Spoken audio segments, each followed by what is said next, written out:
¿Qué tal? ¿Cómo le va? Tengan todos ustedes muy buenas noches. Bienvenidos a una nueva edición.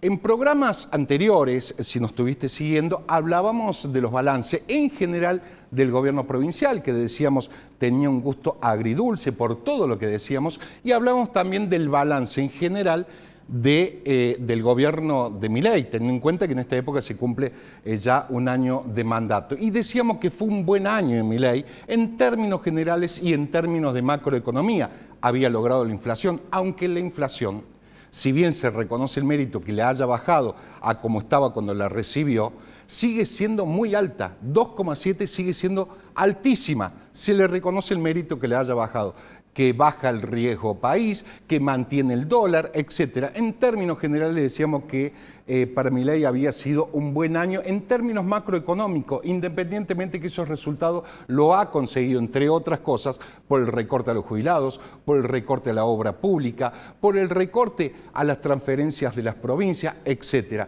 Pero viniendo a la economía más doméstica, más provincial, fíjate vos que está el dilema entre Estado versus privado, inversión. Mucho se habla, sobre todo en este gobierno de Milei, que la inversión se la tiene que dejar liberado a los privados, al mercado. Y vamos a poner solamente un ejemplo, la autovía de Punilla. La autovía de Punilla, que unos kilómetros ya había inaugurado Schiaretti, pero que da 21,8 en total que termina inaugurando el gobernador Yarlora hace una semana. Bien, esta autopista cuesta o costó, en función del endeudamiento que pidió la provincia.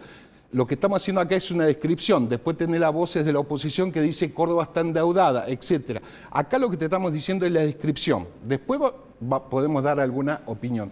Esa autopista costó 130 millones de dólares. Cuando vos sacás un promedio, y depende de los días, porque es un fin de semana largo o un día lindo, pasan más autos, termina pasando 7.000 vehículos, entre vehículos, motos, camiones, etcétera, por día, ¿sí? Ida, vuelta, etcétera, pero lo cierto es que ese viaje pasan 7.000 vehículos por día. Si vos esto lo multiplicás por día a un promedio de 1.200 pesos, tenés aquellos que pagan 1.500 y aquellos que tienen telepiaje, te va a dar 8.400.000 por día. Si vos a eso lo multiplicás por mes, te va a dar 252 millones de pesos por mes. A eso lo multiplicas anualmente y te va a estar dando 3.024 millones al año.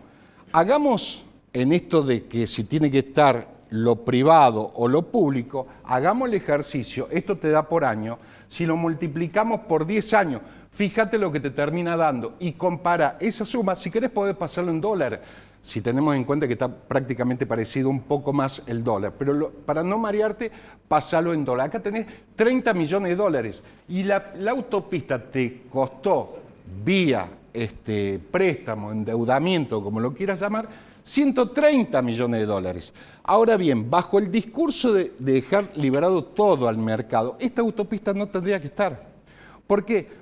Porque un privado tardaría cerca de 40, 50 años en recuperar recién esta inversión de 130 millones, sin contar los aportes laborales, sin contar la logística, los gastos corrientes, sin contar que en esos 40 años vas a tener que arreglar esa autovía seguramente porque va a requerir esos arreglos. Entonces me parece que en estas ideologías opuestas como es mercado versus Estado, existe también un camino en medio.